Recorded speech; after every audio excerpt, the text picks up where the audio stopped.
Bonjour à tous, donc on en est au module 2 sur l'analyse des tableaux de contrôle et là cette fois-ci on va analyser les résultats de coûts, évidemment par les TDC mais aussi par la base de coûts.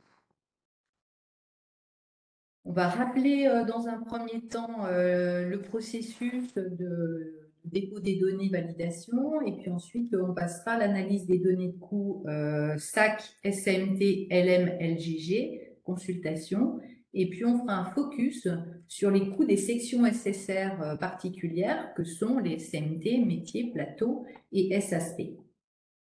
Enfin, on analysera les coûts des GME. Alors, on va le faire à deux voix. Je vais commencer et puis il y a Quentin Germain qui continuera en fait la présentation et je reprendrai la main au moment de l'analyse des coûts des GME. Un petit rappel du processus, donc les données que vous avez rentrées dans votre classeur Arcane ainsi que vos fichiers Aramis sont déposés sur la plateforme IENC. On commande des tableaux de contrôle et c'est ces tableaux de contrôle qui sont sous format différents, zip, tableau HTML, il y a des tableaux aussi en XLS qui sont à contrôler avant de se prononcer si les données sont satisfaisantes et du coup validables par vous, ou bien si elles ne sont pas satisfaisantes et qu'il faut retravailler dessus, donc retravailler sur le classeur Arcane, sur les fichiers Aramis, afin d'atteindre une cohérence de vos données et une complétude des données dans le classeur. Après, du coup, une fois que vous jugez que c'est satisfaisant, vous pouvez valider. Et donc, nous, on aura la main à partir de ce moment-là pour superviser vos données. Les documentations sont en accès rapide sur la plateforme IENC, donc vraiment à la source, et vous cliquez sur les documentations ONC-SSR et vous avez tout ce qu'il vous faut, ainsi que les logiciels Arcane, Aramis et Visual ONC à télécharger. La page action du site IENC, c'est celle qui s'affiche. Elle vous permet de transmettre vos données, de commander vos traitements et d'accéder à vos tableaux de contrôle. Cet item est visible par tous les rôles quand le traitement a réussi, c'est-à-dire qu'on va voir apparaître la possibilité de télécharger les tableaux, soit rubrique par rubrique, soit complètement sous format zip.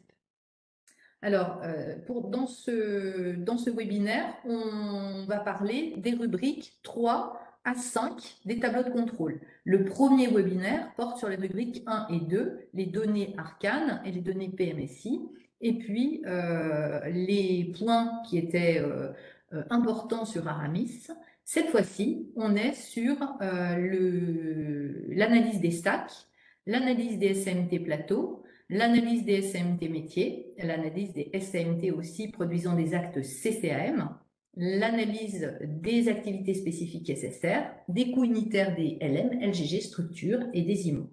On a aussi une analyse des GME, donc pour identifier les coûts moyens bruts qui seraient journaliers qui seront en atypie, et puis le coût des consultations. C'est ce qu'on va voir donc aujourd'hui. On va finir l'intégralité des TDC. Et vous avez aussi une rubrique 6 qui vous permet de télécharger sous format Excel l'ensemble des tableaux de contrôle. Donc ça, c'est exactement ce qu'on vient de dire. Donc on commence avec l'analyse des données de coûts. Alors ces analyses qu'on va faire, elles sont de nature à pouvoir expliquer, à pouvoir analyser, mais aussi expliquer toutes les atypies qui sont signalées et qui remontent ensuite dans les fichiers CSV d'atypies de SAC, de SMT métier, plateau, et il y aura cette année en plus une analyse des atypies de LM, LGG structure. Donc, c'est pour ça que c'est vraiment là des tableaux de contrôle extrêmement utiles parce que toutes ces sections, toute l'analyse de ces sections permettent ensuite d'avoir des coûts des GME, évidemment, qui soient mieux expliqués, mieux compris et que vous les connaissiez bien compte tenu du parcours de vos séjours à l'intérieur de tous ces sacs en consommant des unités d'œuvre, des sacs, des SMT, des logistiques. On commence par l'analyse donc des sacs. Il y a donc les planches 5 qui sont relatives aux sacs. Donc il y a une planche de tableau de contrôle 5 avec un premier tableau 5.1.1 qui permet de calculer le coût journalier de chaque sac et puis l'évolution de ce coût journalier d'une année sur l'autre. On voit l'évolution aussi du montant des charges nettes plus LM qui sont dans chacune des sacs, et puis l'évolution du nombre de journées PMSI, du coût de chaque sac. Le total des charges nettes plus LM qui est présenté dans la première colonne du tableau est repris de l'onglet 4, produits, plus la quote-part de charge de LM issue de votre ventilation sur l'onglet 7, log.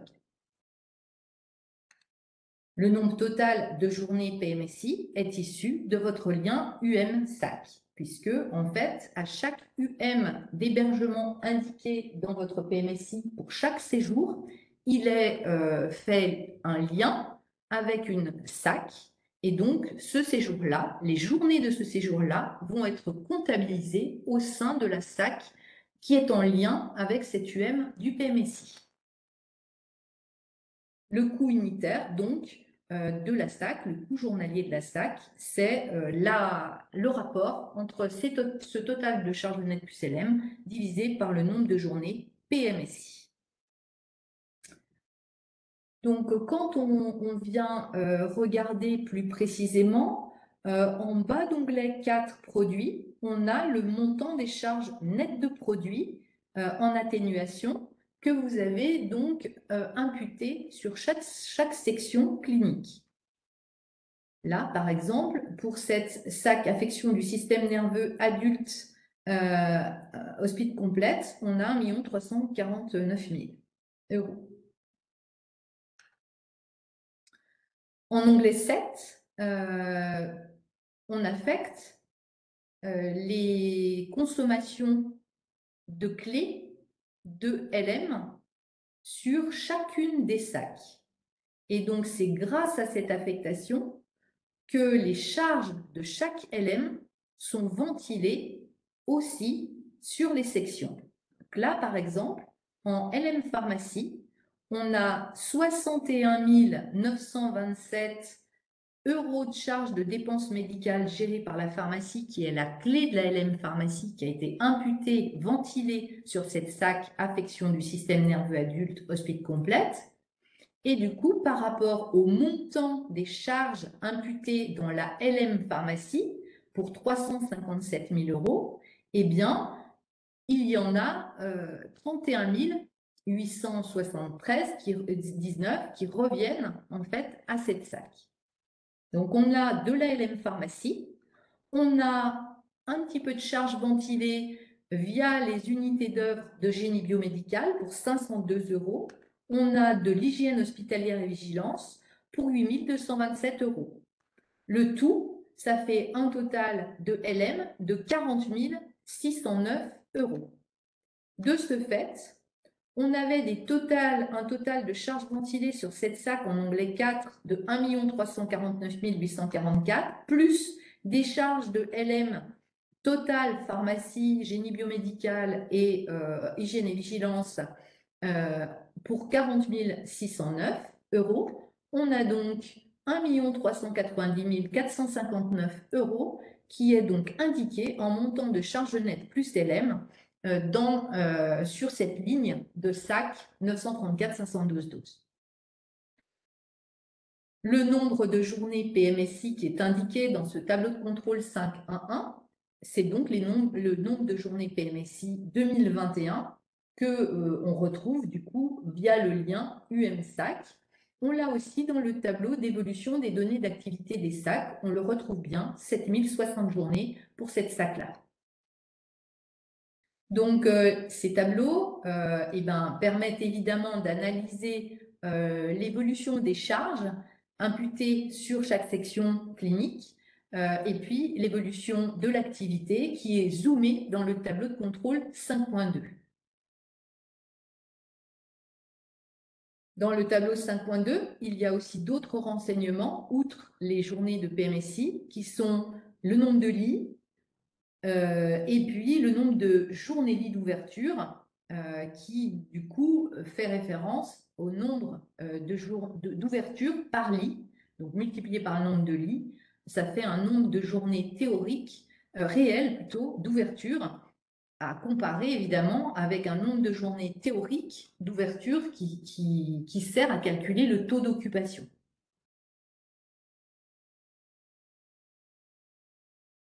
Au niveau des tableaux de contrôle, on a encore le tableau 5.1.2 qui compare les coûts journaliers hospice partiel avec hospice complète lorsque le coût journalier d'hospice partiel est supérieur à celui d'hospice complète, ce qui est pas très logique et donc du coup ça apparaît dans un tableau de contrôle ciblé et du coup qui va nous donner que dans la SAC 934 512 pour 1610 journées, il y a un coût de journée de cette SAC à 969,07.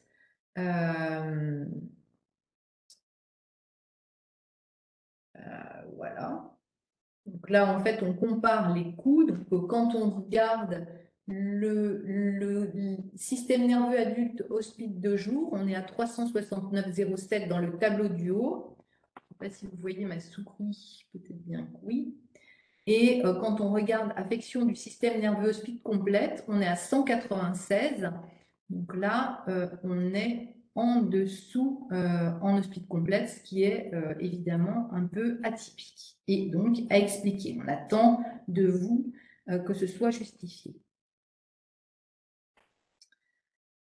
Au niveau du tableau de contrôle 5.3 derrière, on va analyser les taux d'occupation et la DMS par SAC. Donc le taux, on aura un taux d'ouverture. Si votre service a été ouvert 365 jours sur 365 jours de l'année, il est ouvert à 100%.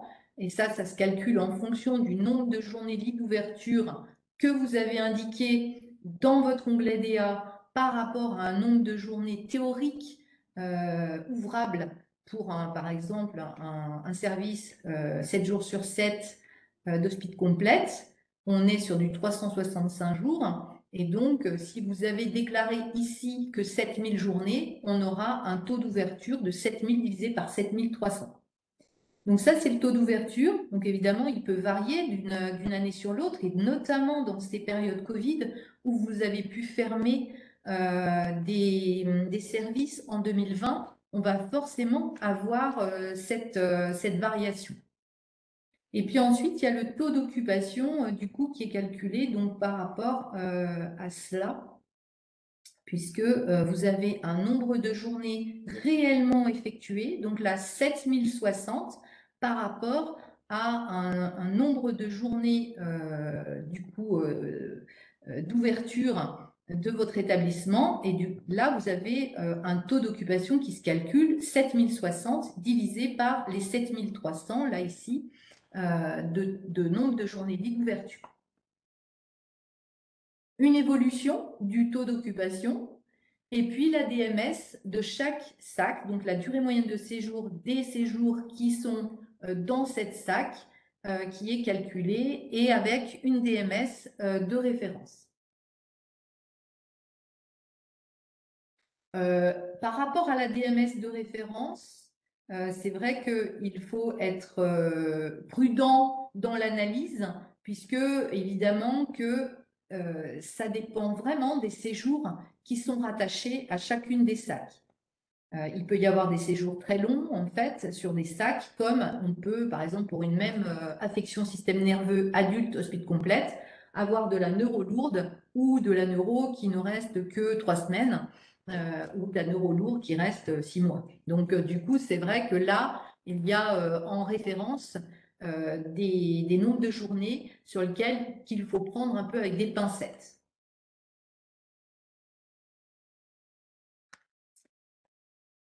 On a une série de tableaux 5.4.1 et jusqu'à 5.7 qui va constituer finalement un détail de charges qui ont été imputées sur vos sacs en N-1 et à comparer avec la référence. Donc, on va avoir des décompositions du coût journalier des sacs en postes de dépenses.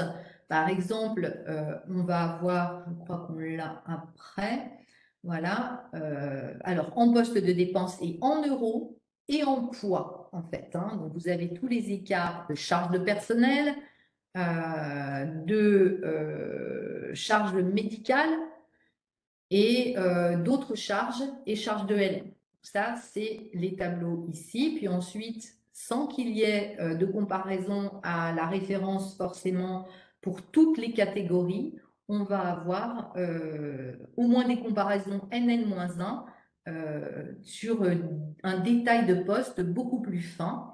Et donc là, c'est vrai que pour l'analyse, c'est bien utile d'aller assez fin dans ces tableaux de contrôle. C'est nous, c'est ce qu'on fait aussi, c'est ce qui nous permet de revenir vers vous en disant c'est là que se situe l'écart. Notamment avec la référence, parce que NN-1, on arrive bien à la cibler par l'analyse de l'onglet 3SA, de vos imputations, mais par rapport à la référence, l'analyse est beaucoup plus simple avec ça.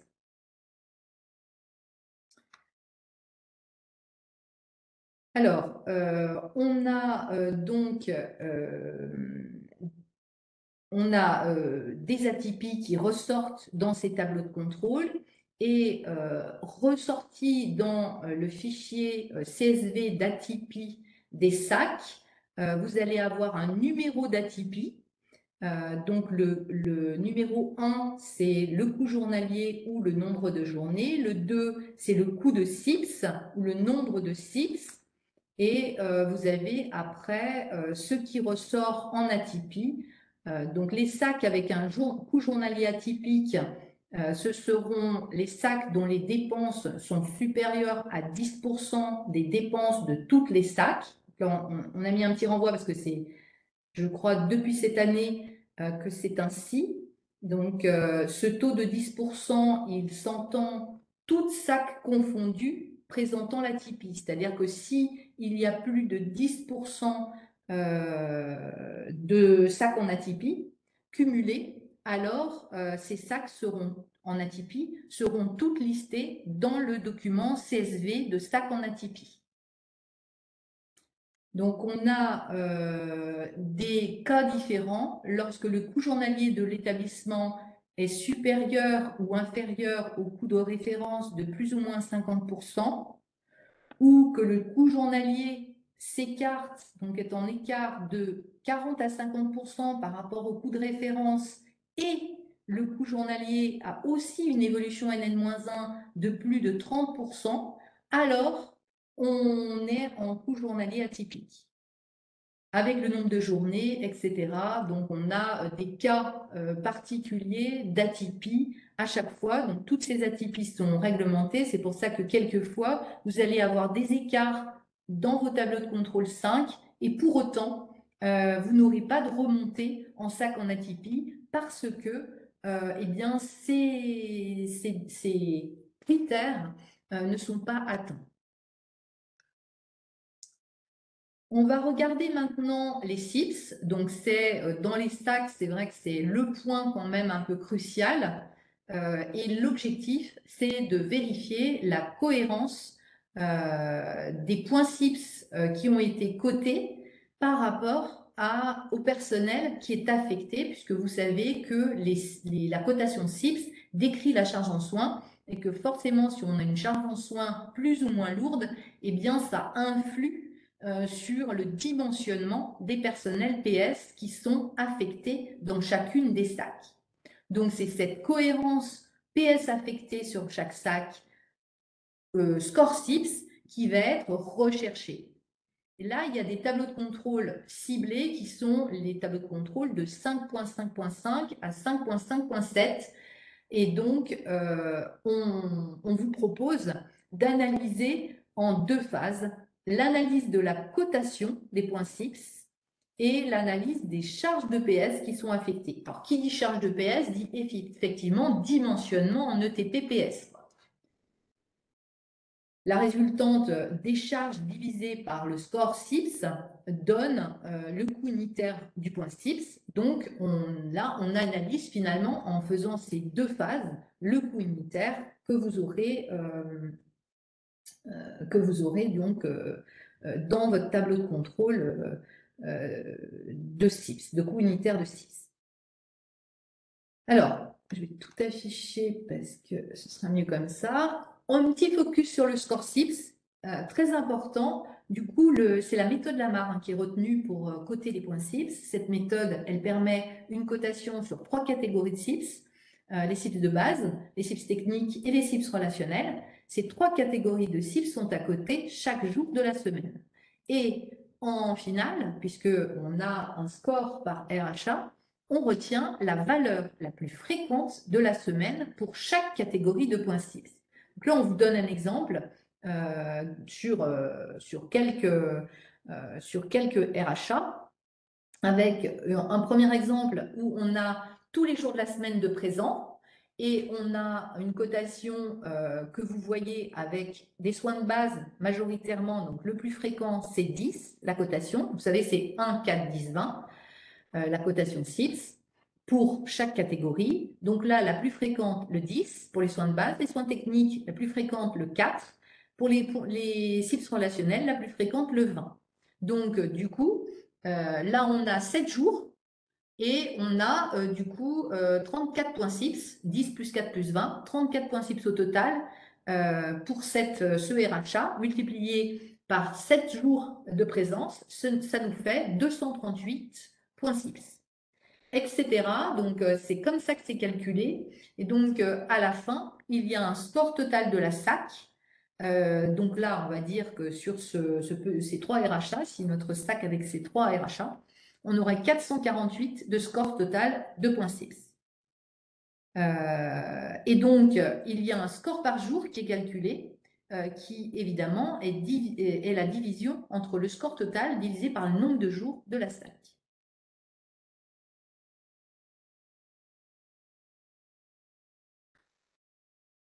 En partie 2, donc, on a un nombre de SIPS moyen par jour et qui est comparé entre n et n-1 et avec la référence. Donc, c'est les 3 dernières colonnes du tableau, là, où vous avez du premier tableau qui est 5.5 partie 2, où on voit par exemple que le système nerveux, la première SAC, a un nombre de SIPS par jour moyen de 19 points, en n-1 de 17,80 et la référence est à 23 points. C'est là où l'analyse commence, puisque déjà, notre SAC semble avoir une charge en soins inférieure à celle de la référence. Si on reprend la deuxième SAC, on voit qu'on cote d'une manière assez homogène entre n et n-1, 9 points, mais que par rapport à la référence, on est 2 fois inférieur. Donc, effectivement, qu'on va s'attendre, puisqu'on a une cotation SIPS inférieure à la référence, à avoir un dimensionnement de notre personnel soignant inférieur à ce qu'on attend pour la référence, en lien avec cette cotation. Et c'est ça qui fait tous les écarts qu'on vous pose comme question. Donc après, on a un tableau de contrôle 5.5.7 qui nous permet de voir si la cotation SIPS, qui vous permet de voir quelle est la majorité de cotation, de niveau de cotation par catégorie de points SIPS dans chaque SAC. Là, par exemple, on s'aperçoit que dans la première SAC du haut, on a 53% de CIPS de base cotés à 4 points et on a 34,7% à 10 points, etc. Si on prend la SSR polyvalent adulte, qui est encadrée en bleu, on a 27% des RHA qui sont cotés à 4 points et 48% à 10 points. Au niveau du CIPS technique, on a 45% à 4 points, etc. Là, qu'est-ce que ça va nous donner en fait, hein, ça va nous donner finalement cette répartition. Parce que là, pour l'instant, on connaissait le nombre moyen de CIPS par jour, mais globalisé. Là, on va avoir par catégorie.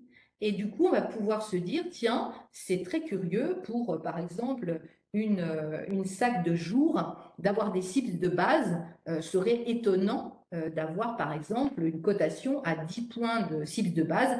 Donc ça, c'est peut-être une question que va vous poser votre superviseur. Est-ce que vous êtes, au niveau de la catégorie, vous êtes sûr de la cotation, puisque, en fait, on s'aperçoit qu'il y a des niveaux de cotation très importants pour une SAC qui ne devrait pas peut-être avoir des CIPS de base.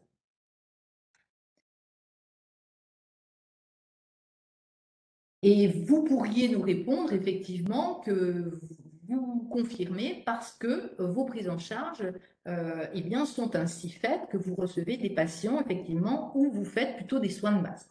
Ça peut exister et ce n'est pas forcément faux. Là, dans le tableau de contrôle 5.5, il y a du coup aussi le coût du personnel soignant qui est indiqué pour chacune des SAC, et c'est ce qui va être le numérateur de notre coût unitaire. Et donc, on ne va pas, on va avoir dans ce tableau de contrôle le montant des charges de PS divisé par le score CIPS que nous avons vu précédemment, qui va nous donner le coût unitaire. Si nous prenons les cellules qui sont en jaune, par exemple le système digestif HC, la 934-515-12 en hospice complète, on a une diminution du score CIPS entre 2020 et 2021, avec une diminution des charges de PS entre 2020 et 2021, pas forcément toujours très cohérente, mais là, en l'occurrence, ça l'est. On a un coût du CIPS 2021 qui est à 10 € et on avait un coût du CIPS 2020 qui était aussi à 10 €. Donc, on a une évolution qui est non significative. Pour autant, on est largement au-dessus de la référence en coût unitaire, puisqu'on est à 35% au-dessus en coût unitaire. Alors, à quoi ça peut être dû? Ça peut être dû justement à ce qu'on ait beaucoup de personnel soignant par rapport à notre cotation CIPS. C'est possible. Donc là, est-ce que c'est qu'on a mal affecté nos personnels soignants ou est-ce qu'on n'a pas assez coté de points CIPS par rapport à la charge en soins qui avait nécessité autant de personnel soignant? C'est là où, en fait, on va travailler sur ces deux composants. Donc là, on reprend la même chose. On va peut-être pas non plus trop s'apesantir. On va reprendre quand même l'exemple de la SAC qui est surlignée en bleu, où dedans, on a des charges. Alors, on a aussi les charges de PS par jour. Donc ça peut être intéressant aussi hein, d'une année sur l'autre à comparer.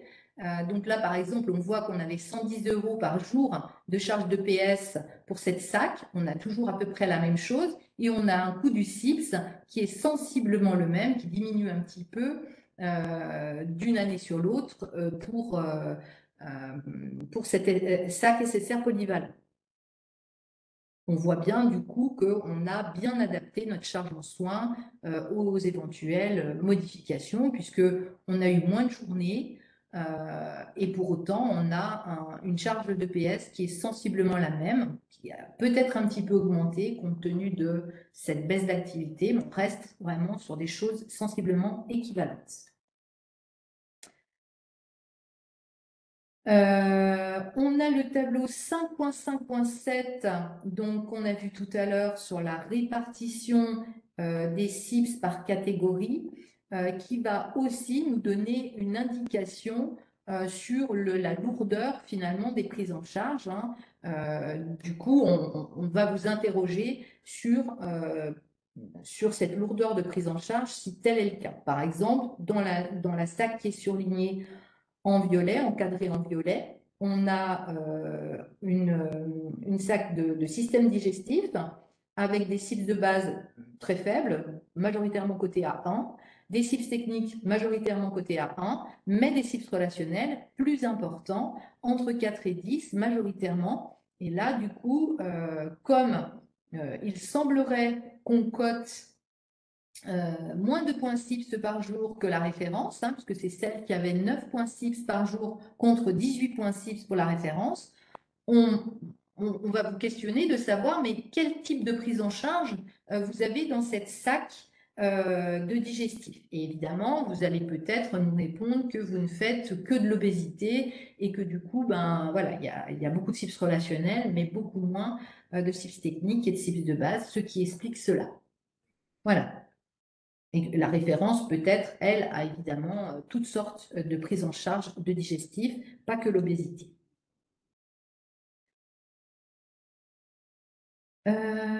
Alors, on recommence là-dessus. Je pense que là, c'est OK. On a d'autres exemples, vous les regarderez. Là, on va un petit peu filer.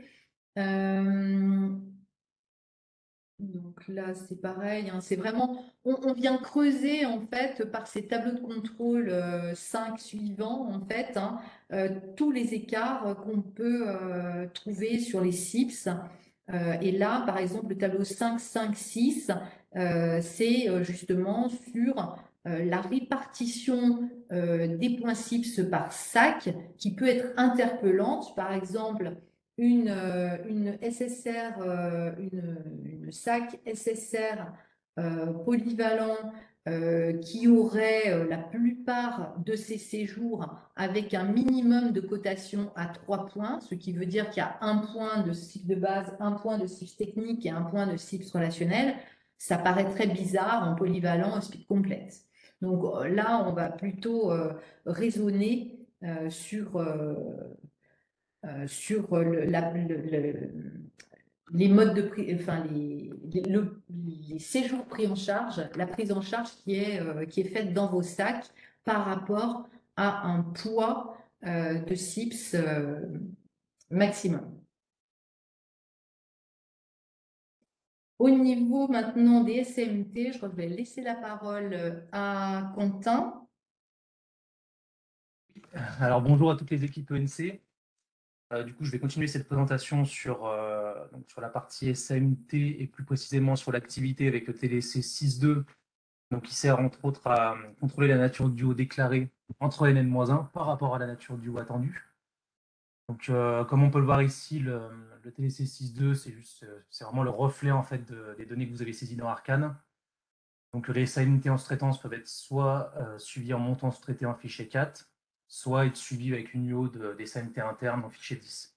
À noter que si la nature du haut déclaré est différente de l'UO attendu, la cellule ressort en jaune.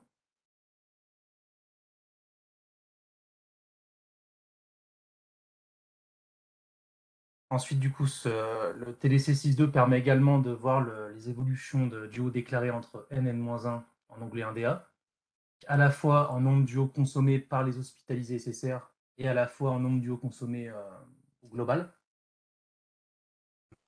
Donc là, toujours pareil, hein, c'est vraiment le reflet de l'onglet 1DA et les évolutions seront toujours expliquées. Ensuite, donc le TLC 6.4.1 permet de contrôler le nombre d'UO déclarés en onglet 1DA d'Arcane et le nombre d'UO déclarés en fichier 10 Aramis par SAMT. Donc là, c'est vraiment un focus sur les SAMT internes. Donc on n'attend aucun écart entre les colonnes A et B.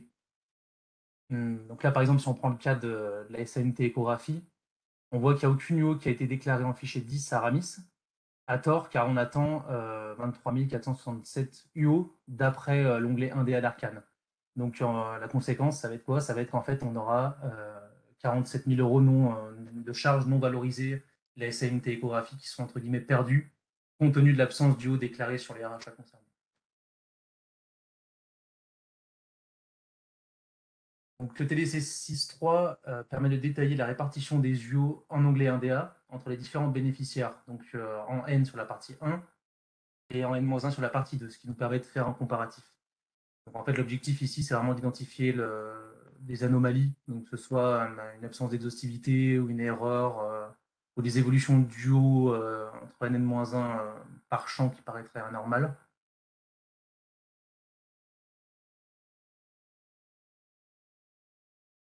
Donc voilà, oui, on s'assure vraiment de la cohérence des taux duo consommés par champ et on contrôle également du coup les variations duo consommées par champ entre N et N-1. Le TDC 6.1 permet le calcul du coût unitaire de chaque SAMT, ainsi que l'évolution du CTU par rapport à N-1 et les écarts par rapport à la référence. Donc le calcul du CTU, donc comme pour les sacs, on a le total des charges nettes plus LM, donc le total des charges nettes de l'onglet 4 produits plus la quote-part de LM issue de l'onglet 7 log, divisé par le nombre d'UO déclarés en onglet 1DA. Ce qui nous donne notre CTU, comme vous pouvez le voir sur les flèches, on aura les différentes informations. Donc là, vraiment, les UO d'Arcane qui sont, enfin, le nombre d'UO Arcane qui provient bien de l'onglet 1DA. Donc, comme je l'ai dit juste avant, le détail des charges nettes plus LM ventilé est vraiment identique à la méthodologie détaillée sur les sacs. Et on a, à l'instar des sacs, toute une liste de TDC qui permet en fait de voir la décomposition des CTU.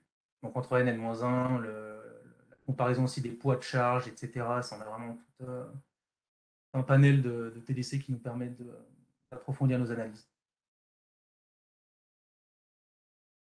Ensuite, pour ce qui est de l'identification des atypies des SAMT, donc on a plusieurs atypies analysées, notamment les CTU en écart de plus ou moins 50% à la référence, les CTU en écart de plus ou moins 40 à 50% à la ref, plus écart de plus ou moins 30% à N-1, et enfin les SAMT avec une activité faible, soit moins de 100 UO. Donc là, en fait, si la SMT présente une atypie et qu'elle représente moins de 10% des dépenses des SAMT totales, le CTU ressortira en jaune. Et si la SAMT représente plus de 10% des dépenses des SAMT totales, la SAMT ressortira en orange. À noter qu'il n'y a pas de fichier CSV à renseigner comme sur les sacs ou les plateaux. Et enfin, du coup, le CTU d'une SAMT paramétré en sous-traitance en UO montant sous-traité doit être égal à 1 euro.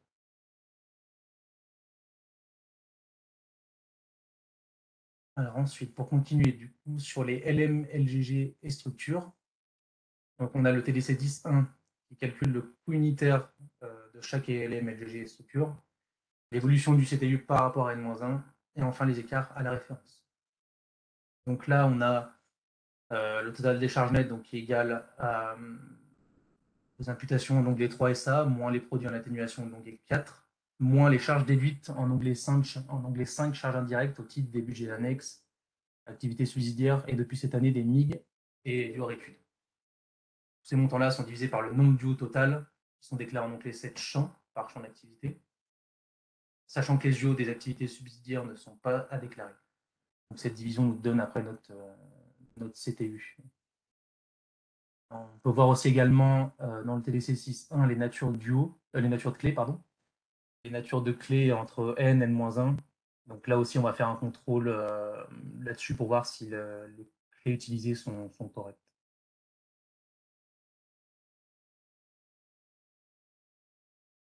Donc là, attention, nouveauté en onglet 5, charges indirectes. Donc on a toujours les charges indirectes déduites des LMLGG pour être imputées au budget annexe et aux activités subsidiaires. Mais à compter de cette campagne, on a aussi du coup, des charges indirectes à déduire pour les MIG et autres activités spécifiques MCO, ainsi que les activités hors études. À noter que certains comptes de charges directes ne sont plus ouverts pour une ventilation en onglet 3SA, mais devront être renseignés directement en onglet 5 CD. Charge indirecte. Oui, c'est ce qui conduit à ce qu'on les ait d'ailleurs en onglet 5, c'est Inde.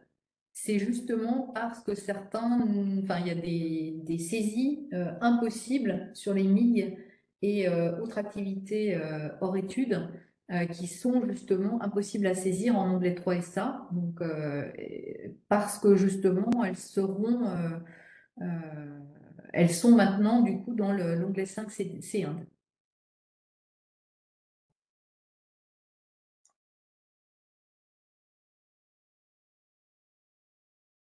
Donc là, Là, on a fait, ouais, je te laisse y aller. donc là, comme vous pouvez le voir, on a certaines sections, certaines LGG, donc notamment DSI, SALP et SACG, qui ont plus de comptes de déduction qu'avant. Donc là, on a une dizaine de comptes une dizaine de comptes en fait, sur lesquels vous pouvez directement imputer des charges et sortir des coûts d'études en fait, en onglet 5. Donc là, attention voilà, lorsque les saisies en phase 3 et ça sont possibles, ne pas faire de doublons avec les ventilations de l'onglet 5.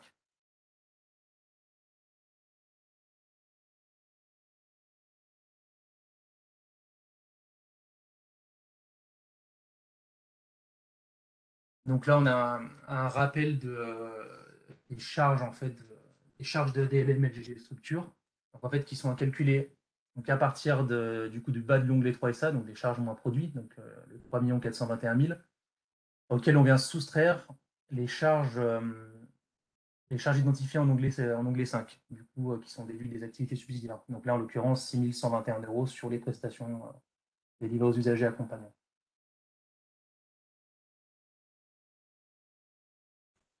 Donc là, ça rappelle sur les UO, enfin, du coup, sur les charges. Donc là, on a bien nos 3 415 000, donc qui sont ce qu'on a vu précédemment, mais aussi les UO du coup issus de l'onglet 7 champs, donc les 19 600 mètres carrés qui serviront dans le calcul du CTU des sections.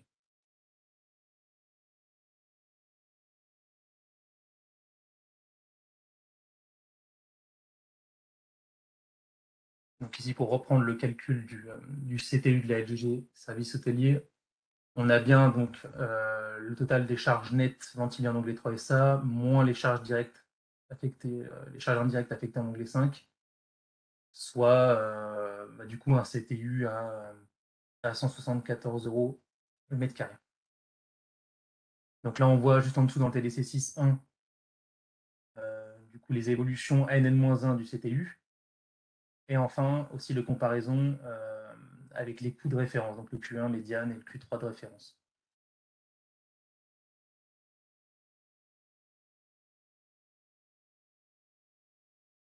Donc là, il y a plusieurs choses qui peuvent expliquer l'évolution du CTU, des LGG, LM, STR.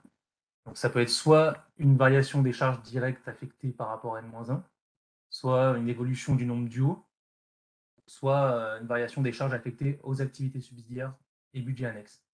Donc ça, on peut voir l'évolution des charges affectées en onglet 5 CI, pardon, C1, grâce au TDC 10.2, sachant que la comparaison était rendue un peu plus difficile cette année du fait de la division en plusieurs sous-sections de plusieurs anciennes logistiques, notamment la DSI, SACG, SALP, qui a été divisée du coup en plusieurs sous-sections. Mais là, vous pouvez voir quand même voilà, les évolutions dans le tableau 10.2 entre les charges affectées, par exemple, de l'EM Pharmacie en charge indirecte, onglet 5.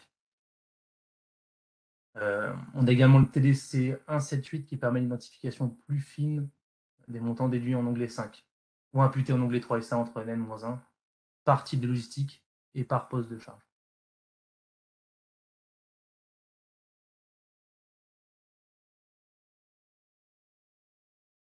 Ensuite, on a du coup le TDC 10.3 qui permet de voir la cohérence des nombres de repas et de kilos de linge déclarés. Donc en partie 1, on a le nombre de repas et de kilos de linge déclarés par type de SA d'hospice. Donc ici en l'occurrence avec les sacs SSR, donc là c'est vraiment issu de l'onglet 7 champs. Et en partie 2, on a la cohérence du nombre d'UO par jour et par SA. Donc là c'est vraiment issu de l'onglet 7 log, à supposer que l'établissement ait bien rempli le nombre d'UO par SA en onglet 7 log sur la restauration et la blanchisserie. Donc en fait le détail par sac SMT est disponible si la donnée est à renseigner. Et surtout, l'analyse suppose que les données soient concordantes entre les deux champs, donc 7 champs et 7 logs. Donc là, on voit dans ce cas ici que ce n'est pas le cas. parce qu'on a l'établissement qui a rempli un peu plus de 292 000 repas en onglet 7 champs, contre 226 000 au total en onglet 7 log. Donc là, il va falloir faire une mise en conformité des deux onglets avant de pouvoir affiner les analyses sur ce tableau.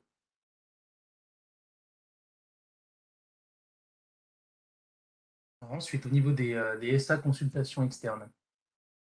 Donc, comme pour les autres types de sections, on a un tableau 13.1 qui permet de calculer le coût Je unitaire. vais juste interrompre 2 minutes, Quentin, juste pour préciser que cette année, pour la première fois, vous savez, vous avez des documents d'ATIPI. Il y a des documents d'ATIPI sur les sacs, sur les SMT, plateaux, etc. Et cette année, pour la première fois, il va y avoir aussi un document sur les LM, LGG pour expliquer vos ATIPI. Donc, ça prend tout son sens, cette explication que vient de vous faire Quentin, pour pouvoir du coup identifier les écarts entre n et n-1 et avec la référence.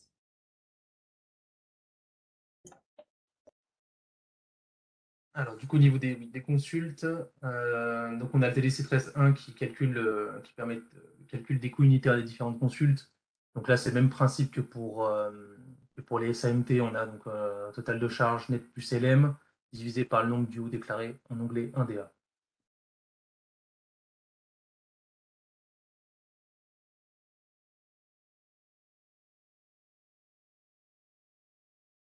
Donc là, voilà, comme je disais juste avant, le détail est identique à la méthode détaillée pour les sacs SAMT pour ce qui est des charges nettes plus LM.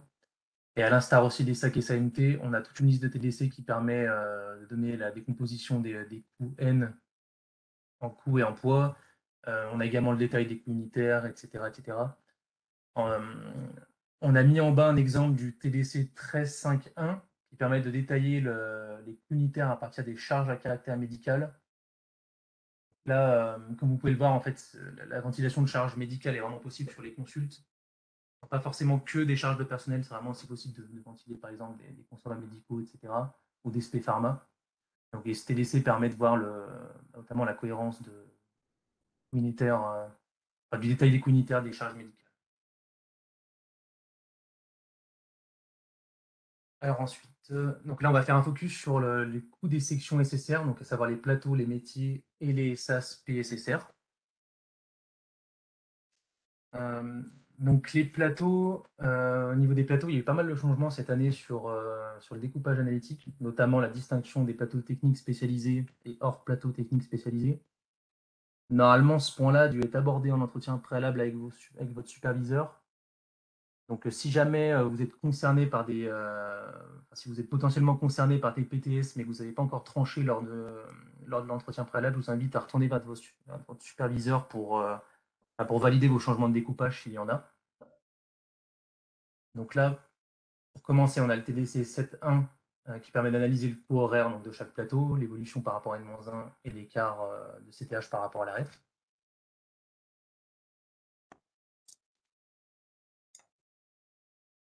Donc le calcul du CTH d'un plateau se fait donc, comme toujours par le total des charges nettes plus LM, divisé par le nombre total de minutes de l'onglet 1DA, donc qui est converti en heures dans le TDC 7.1, qui nous donne donc après notre CTH.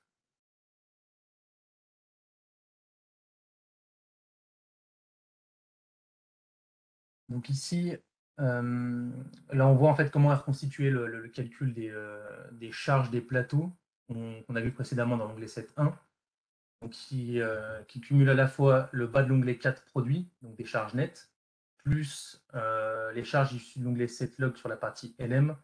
Donc là, en l'occurrence, les charges de pharmacie, de génie biomédical et d'hygiène hospitalière et vigilance.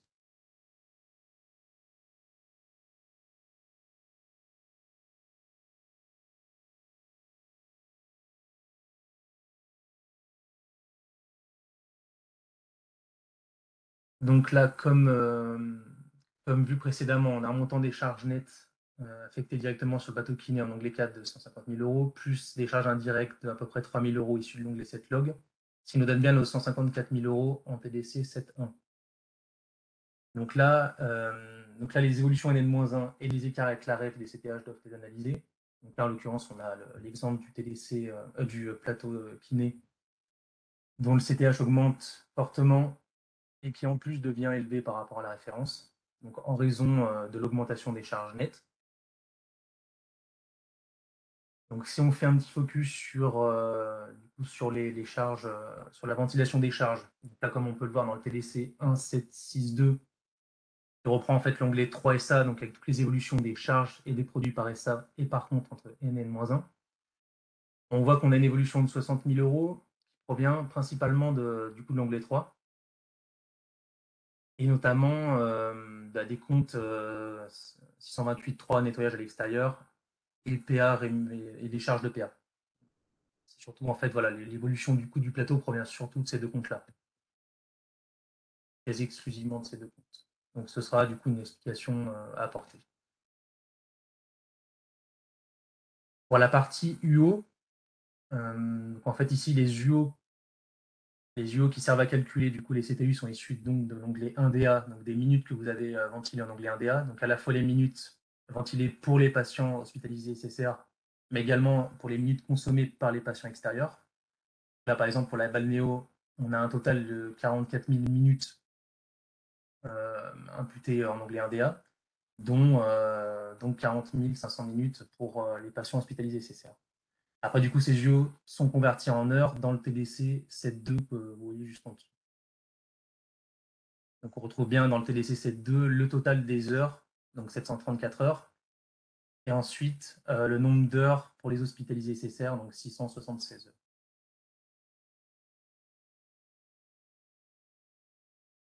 Donc, ce TDC 7.2 permet donc d'analyser l'évolution d'activité des plateaux par rapport à N-1, comme je disais avec l'UO qui est converti en heures. Donc, si on prend l'exemple du plateau Ergo, on a une baisse significative des heures de moins 28%, qui peut soit être expliquée, soit corrigée. Ça pourrait être expliqué par exemple par une diminution réelle d'activité sur le plateau, ou alors peut-être par une erreur de report des minutes du fichier 11 en onglet 1DA. Si c'est le cas, ça on pourra le voir dans le TDC d'après, ce sera corrigé, ou encore éventuellement aussi un problème de localisation d'actes erreurs dans le fichier 11. Donc ça, ce sera aussi à vérifier que TDC 8.4 qui sont sur les métiers.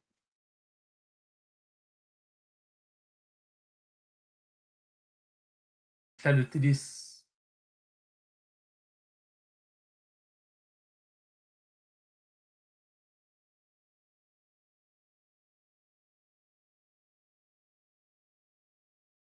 Ah, pardon. Le TDC 7.3 permet de contrôler la concordance des minutes, donc des plateaux RR entre le fichier 11 et l'onglet 1D d'Arcane. Il permet de voir aussi du coup l'impact des écarts sur la valorisation des actes. Là, on peut le voir par exemple pour le gymnase, pour le kiné, pour le plateau kiné, on voit que les minutes déclarées en onglet 1DA sont supérieures aux minutes déclarées dans Aramis. Donc en fait, là, il y a des actes qui sont sous-valorisés et 61 KE qui sont sortis des coûts de l'étude. À l'inverse, sur le gymnase, on a des minutes renseignées dans Aramis qui sont supérieures aux minutes renseignées dans Arcane. Donc, ce qui fait que là, à l'inverse, les actes sont survalorisés et 96 KE environ sont répartis en plus sur les séjours concernés.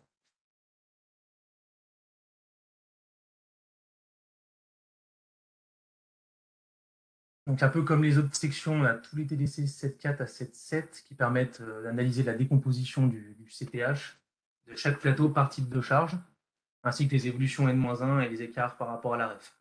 Si on fait un focus sur la balnéo et sur le TDC 7.7.1, permet donc de vérifier les charges directes de LGG et structure affectées sur le plateau balnéo. On voit bien ici qu'on a donc des charges de LGG service hôtelier imputées en balnéo, des charges de LGG entretien maintenance, ainsi que des charges de structure immobilier.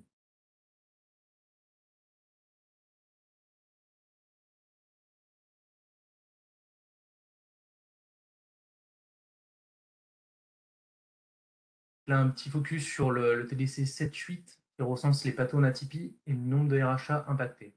Donc, en fait, sur les plateaux, on a deux types d'atypies qui sont à travailler, à renseigner qui sont renseignés dans les fichiers CSV, auxquels vous devrez apporter des explications si vous êtes concerné.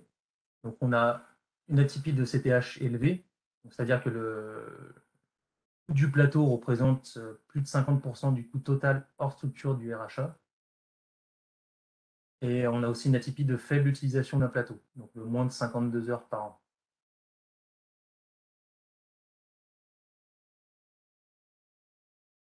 Donc là, par exemple, si on prend le cas du plateau locaux de simulation d'espace de vie, on voit qu'il a été très peu utilisé. Donc là, c'est des minutes par contre qui ressortent dans ce plateau, donc 60 minutes, donc 1 heure. Donc là, on voit, donc là, c'est soit on a une réelle sous-utilisation de ce plateau, soit une localisation des actes non exhaustive. Donc ça, on pourra le vérifier potentiellement avec le TDC 8.4 qu'on verra tout à l'heure.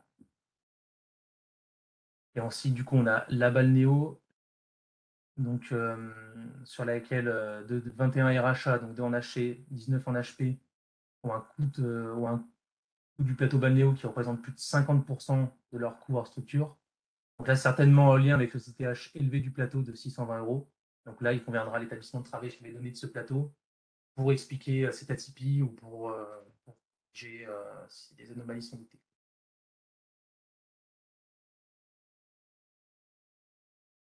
Donc, si on continue sur les mythes. On va peut-être s'interrompre et faire la pause.